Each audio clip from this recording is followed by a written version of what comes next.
Hello friends, आपने part 1 issue of debenture का देख लिया है। अब हम स्टार्ट करने जा रहे हैं पार्ट 2 के साथ। ठीक है, वैसे मेजर डिस्कशन मैंने आपके साथ पार्ट 1 में ऑलरेडी कर लिया था, और प्लीज़ आप जो बच्चे इस वीडियो को देख रहे हैं, इस सीरीज से एसोसिएटेड हैं, प्लीज़ मैं आपसे बार बार एक रिक्वेस्ट कर रहा हूँ, गूगल पर जाकर ग्रूमिंग एजुकेशन एकेडमी टाइप करें और वहाँ पर गूगल पे हमें जो भी आपको लगता है सुटेबल रेटिंग्स देनी चाहिए वो ज़रूर दें। चलिए, इशू ऑफ डिबेंचर्स के पार्ट 2 के अंदर मैं सबसे पहले आपके साथ जो टॉपिक डिस्कस करने जा रहा हूँ that is interest on debentures. देखिए, आपको पता है डिबेंचर जो है एक तरह का क्या होता है, लोन। अब क्योंकि लोन है तो उस पे रेगुलर इंटरवल ऑफ टाइम पर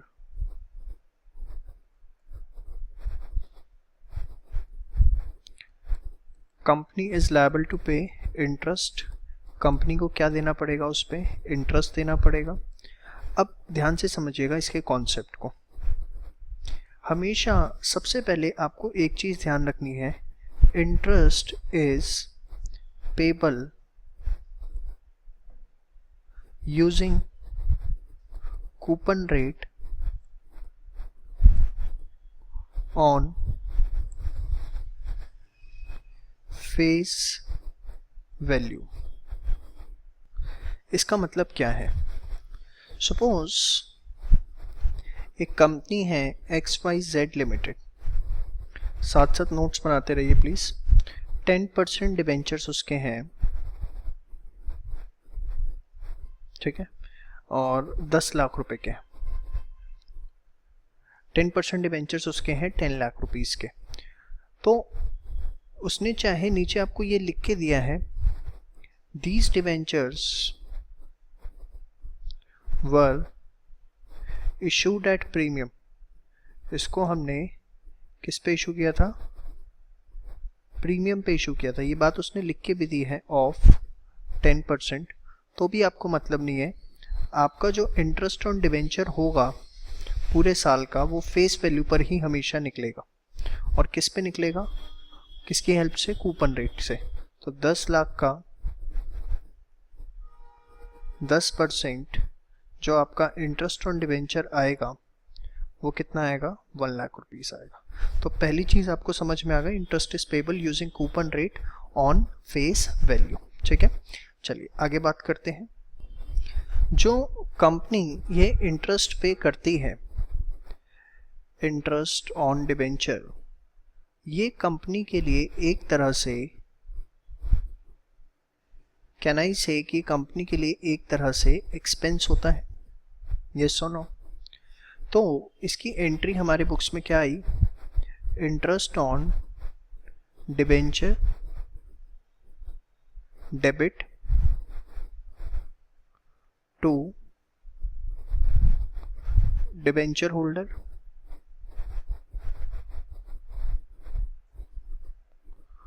और उसके बाद डिबेंचर होल्डर टू बैंक। सबसे पहले हमने अमाउंट ड्यू करके दिखा दिया कि हमें ये पैसा इतना देना है, और डिबेंचर होल्डर टू बैंक, फिर हमने इस अमाउंट को पे कर दिया। ठीक है जी, ये आपकी इसकी एंट्री आती है।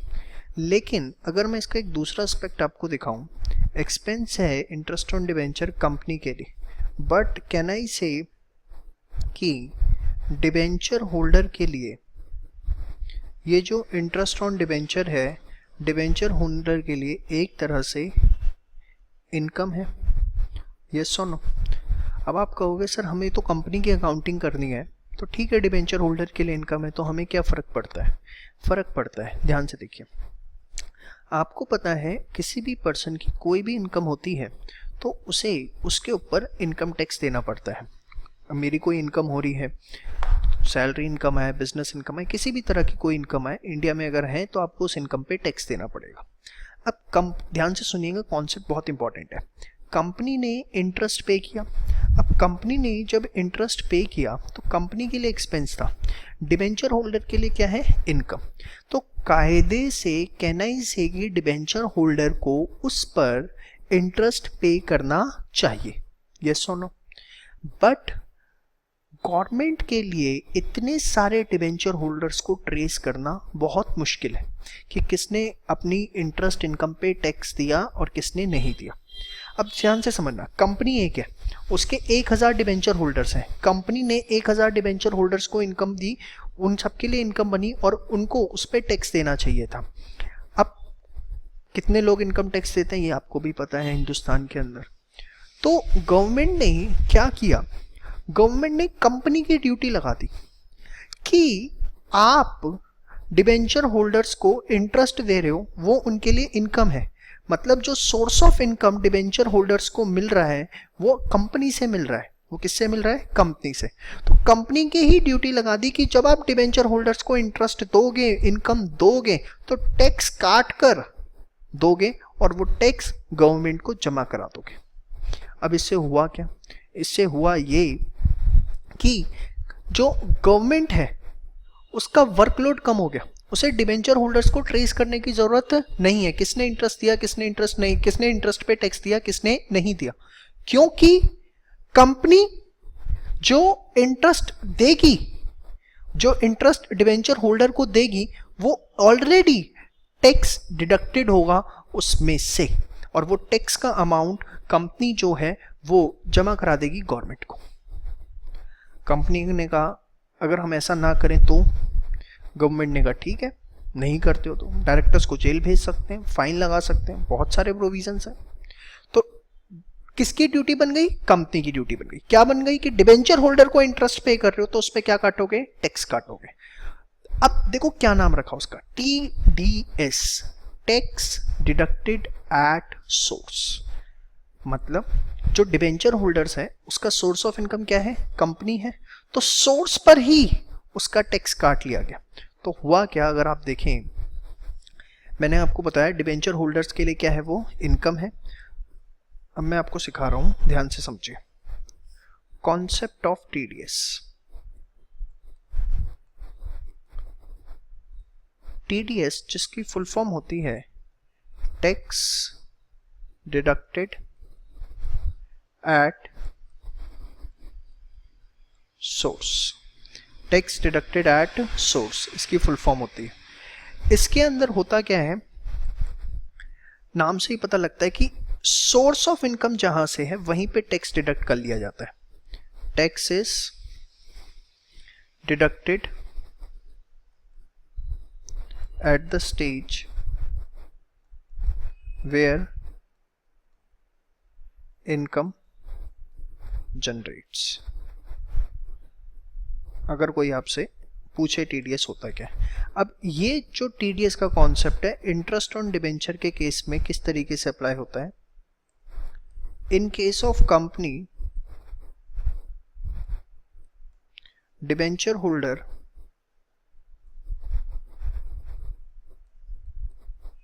रिसीव्स इंटरेस्ट, ये सब आप लिख लो, काम आएगा आपके बेटा, बार बार आप वीडियो थोड़ी ना देखोगे। Receives interest, therefore source of income is company and hence company will deduct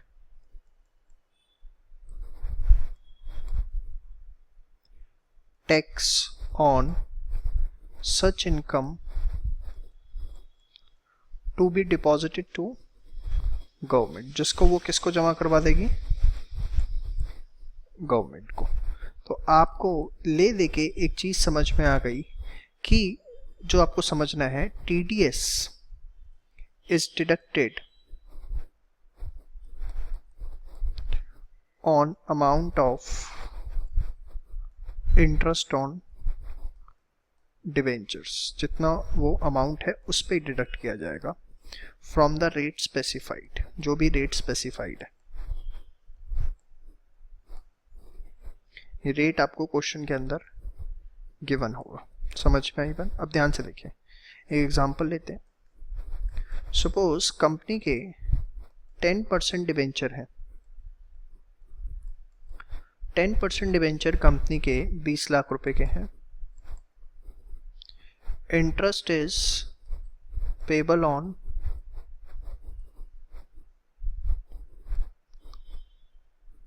30th September and 31st मार्च। 2 बार साल में इंटरेस्ट पे होता है। टीडीएस का जो रेट है वो है 10%, ठीक है। और आपको ये भी बता दिया books of accounts are closed on 31st March. जो बुक्स ऑफ अकाउंट्स हैं वो कब क्लोज होती हैं? 31st मार्च को। अब ध्यान से देखिए,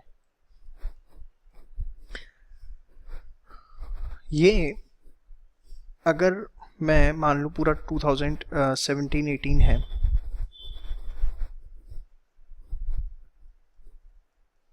मान लिया, क्योंकि 1 अप्रैल से लेके 31 मार्च, तो इंटरेस्ट साल में 2 बार पेबल है। एक 30 सितंबर को इंटरेस्ट पेबल है और एक 31st मार्च को इंटरेस्ट पेबल है।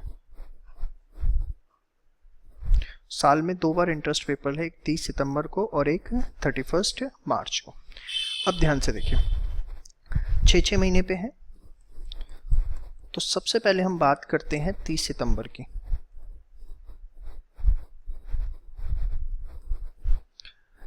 इंटरेस्ट ऑन डिबेंचर डेबिट कितना अमाउंट है? 20 लाख का 10%, बट कितने महीने के लिए? 6 महीने के लिए। कितना आएगा? 1 लाख। ये तो आ गया इंटरेस्ट अमाउंट। अब इस पे अगर आप टीडीएस, मैंने आपको क्या बोला, टीडीएस बनता है इंटरेस्ट के अमाउंट पे। 1 लाख आया, टीडीएस का अमाउंट कितना है? वो भी 10% है, गिवन है ना 10% आपका, तो कितना हो गया? 10,000। तो ध्यान से देखिए, एक्चुअली अब हुआ क्या, देखो, जो टोटल इंटरेस्ट है वो आपका चाहे देखने में 1 लाख है, बट इसमें से 10,000 रुपये तो गवर्नमेंट को जमा करवाने पड़ेंगे कंपनी को, और डिबेंचर होल्डर को वो सिर्फ और सिर्फ कितना पे करेंगे? 90,000 रुपीज। तो इंटरेस्ट ऑन डिबेंचर पूरा 1 लाख है, बट ये इसमें से गवर्नमेंट को टीडीएस पेबल भी लिख सकते हो, कोई फर्क नहीं पड़ता, लायबिलिटी है, आपको जमा करवानी है गवर्नमेंट को, टू डिबेंचर होल्डर। यहां कितना? 90,000 और ऊपर आपका कितना? 10,000। समझ में आई बात? इसके बाद हम ये पैसा पे कर देंगे डिबेंचर होल्डर, डेबिट 90,000, टीडीएस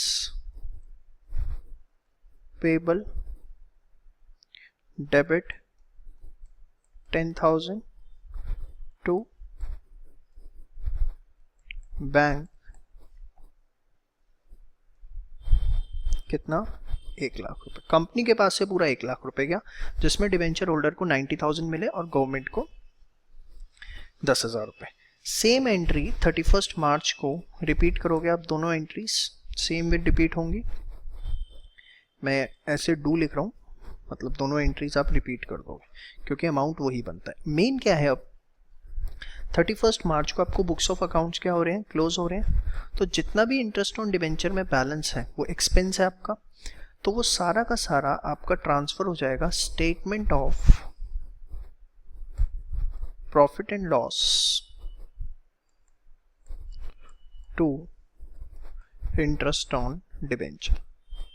कितना हो गया साल भर में अगर आप देखें तो ये 1 लाख और यहाँ का 1 लाख। आपको पता है इंटरेस्ट जो है वो नॉमिनल अकाउंट है, एक्सपेंस है, इसलिए हम डेबिट कर 2 लाख 2 लाख।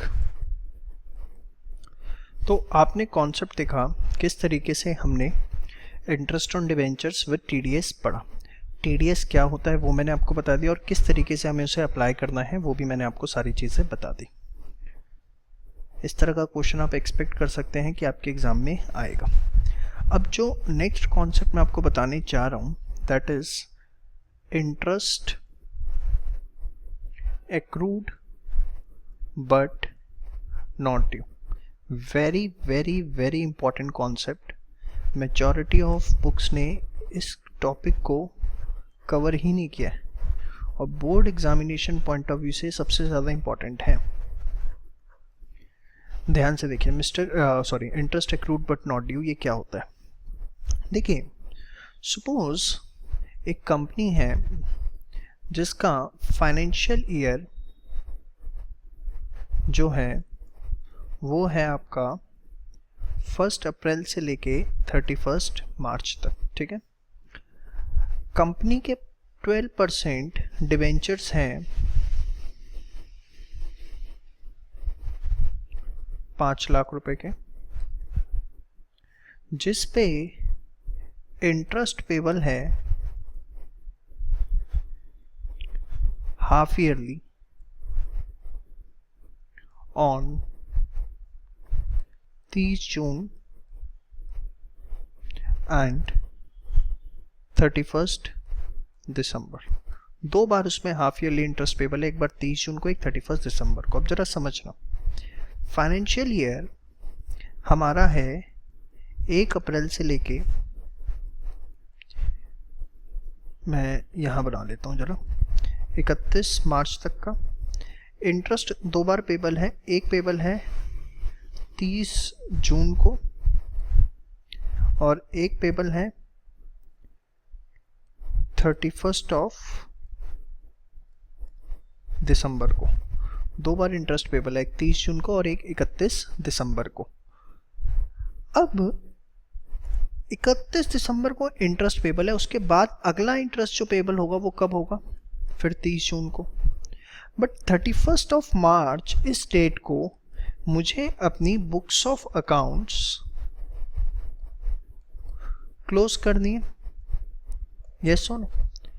अब आप समझना, ये जो 3 महीने का इंटरेस्ट है, अगर मैं इस फाइनेंशियल ईयर को 16-17 कह दूं और इस फाइनेंशियल ईयर को 17-18 कह दूं, तो ये जो 3 महीने का इंटरेस्ट है, अगर आप इस 3 महीने के पीरियड को देखो जो कि आपका 31 दिसंबर से 31 मार्च का है, ये period basically belongs from financial year 16-17, but interest of this period is payable on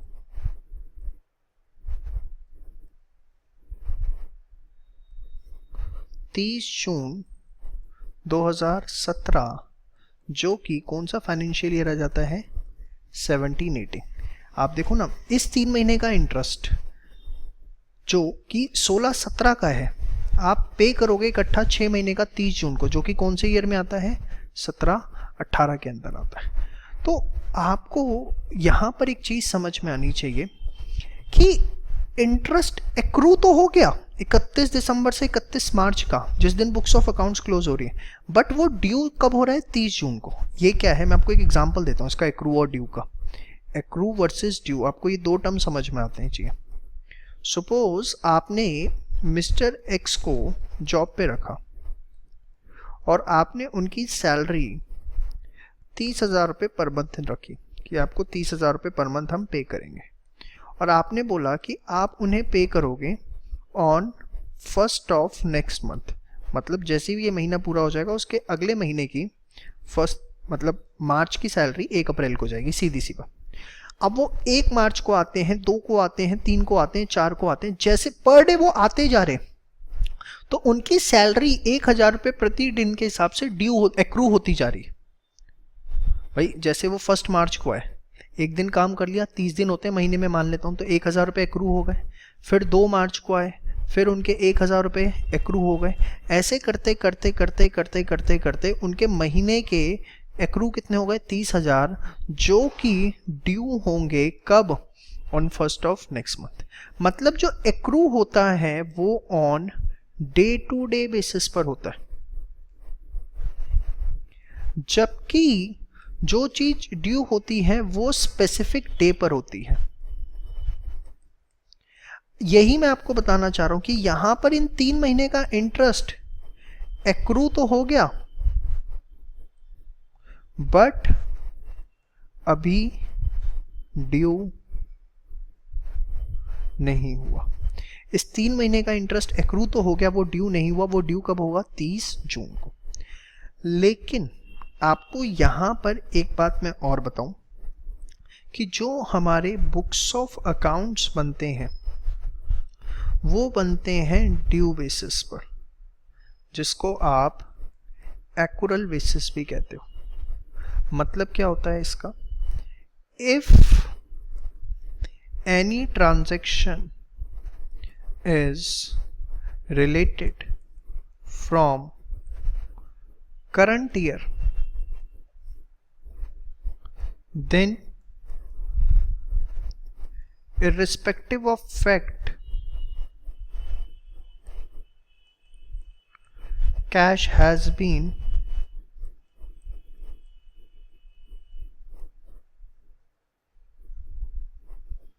paid या received, it will be recorded.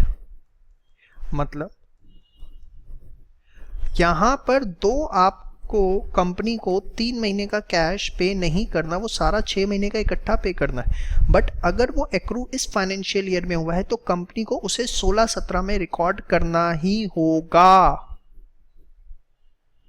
ये नहीं देखना कि अभी ड्यू नहीं हुआ। एक्रूअल बेसिस पे हमारी अकाउंटिंग होती है।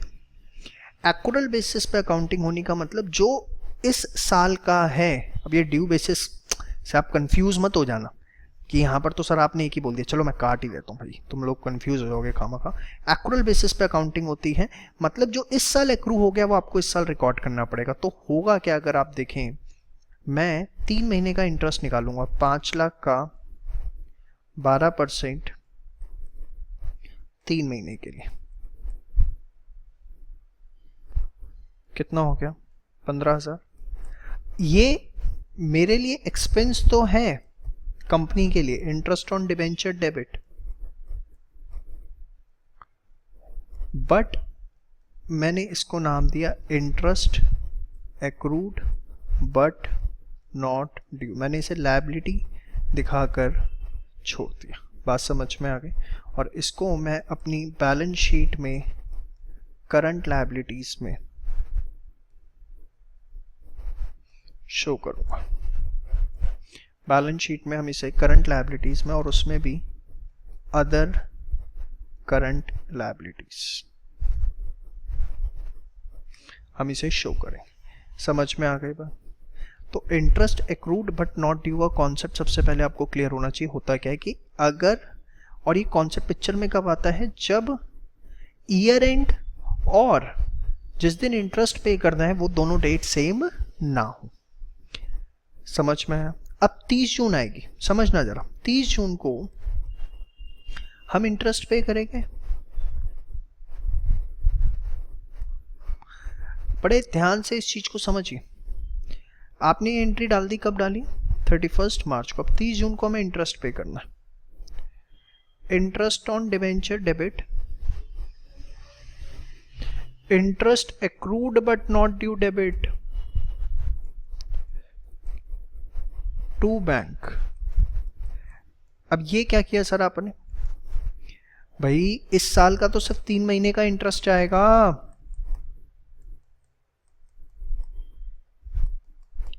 कितना? 15,000। 15,000 भाई टोटल 6 महीने का है, देखो ध्यान से। टोटल 6 महीने का इंटरेस्ट है, इसमें से इस साल का कितने का है, 3 महीने का, जिसको मैंने नाम क्या दे दिया, इंटरेस्ट ऑन डिबेंचर। और जो पिछले 3 महीने का है वो ऑलरेडी मैं किस अकाउंट में डाल चुका हूँ, interest accrued but not due में। तो 15,000 और टोटल मैंने यहाँ पहले लिखा डिबेंचर होल्डर 30,000, उनको चला गया डिबेंचर होल्डर टू बैंक कितना 30,000। ये बात आपको समझ में आई? आपको ये समझना है कि मैंने इस 6 महीने के इंटरेस्ट को 2 कैटेगरी में डिवाइड किया है। एक वो जो 16-17 का एक्सपेंस था वो 16-17 में रिकॉर्ड हो गया, जो 17-18 का एक्सपेंस है वो 17-18 में रिकॉर्ड हो गया। यहाँ मैंने इंटरेस्ट ऑन डिबेंचर 31 मार्च को यह एंट्री डाल के एक्सपेंस बुक कर दिया।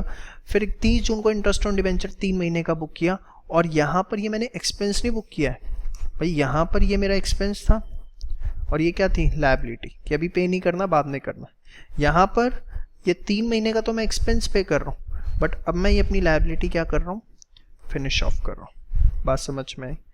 अब मैं एक छोटा सा क्वेश्चन इसके ऊपर ले रहा हूँ।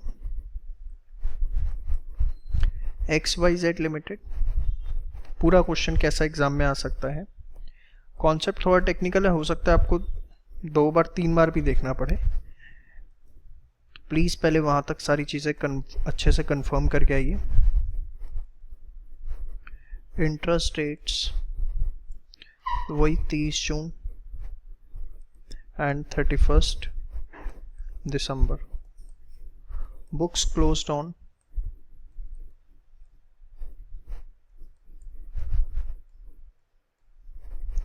31 मार्च। ठीक है, record journal entries for financial year 17-18। अब देखो जरा, सबसे पहले 2017 की कहानी आती है। 17-18, 1 अप्रैल 2017 से लेके 31 मार्च 2018 तक। अब देखें, इसके अंदर इंटरेस्ट पेबल है कब कब, 30 जून को और 31 दिसंबर को। सबसे पहले 30 जून को देखिए, 30 जून को, अब वही अगेन, इससे पहले क्या आया होगा लास्ट इंटरेस्ट 31 दिसंबर को, इसको हमने interest accrued but not due 16-17 में ही रिकॉर्ड कर दिया होगा। अभी हम 17-18 की बात कर रहे हैं, तो interest on debenture debit 1 lakh and ये कितना आएगा 25,000। Interest accrued but not due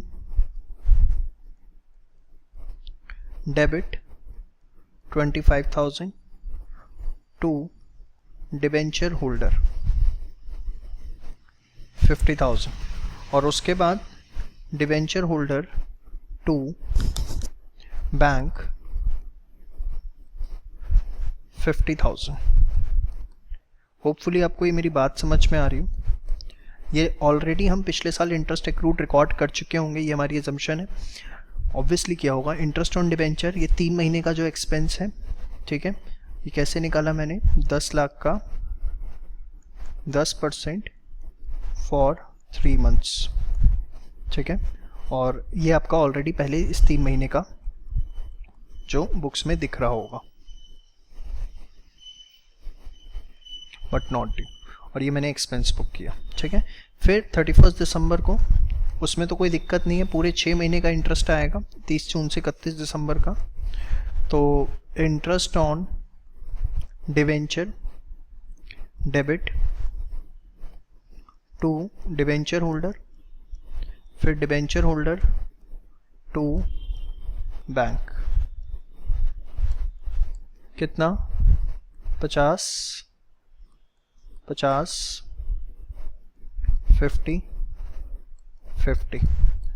फिर दोबारा से 31 मार्च को अब इस 3 महीने का जो इंटरेस्ट है वो एक्रू हुआ है बट ड्यू नहीं हुआ, तो उसके लिए एंट्री सही कह रहे हैं आप एकदम, interest on debenture debit to interest accrued but not due, और फिर ये अगले साल पे होगा, अभी इस साल पे नहीं होगा। तो फिर 31 मार्च को जितना भी इंटरेस्ट है वो हम कहाँ ट्रांसफ़र कर देंगे, SOPL to interest on debenture, कितना 1 लाख। आप देख सकते हो इंटरेस्ट ऑन डिबेंचर के अंदर 25,000 यहाँ है, 50,000 यहाँ है और 25,000 यहाँ है, तो 25, 50, 75 और 25 कितना हो गया, 1 लाख।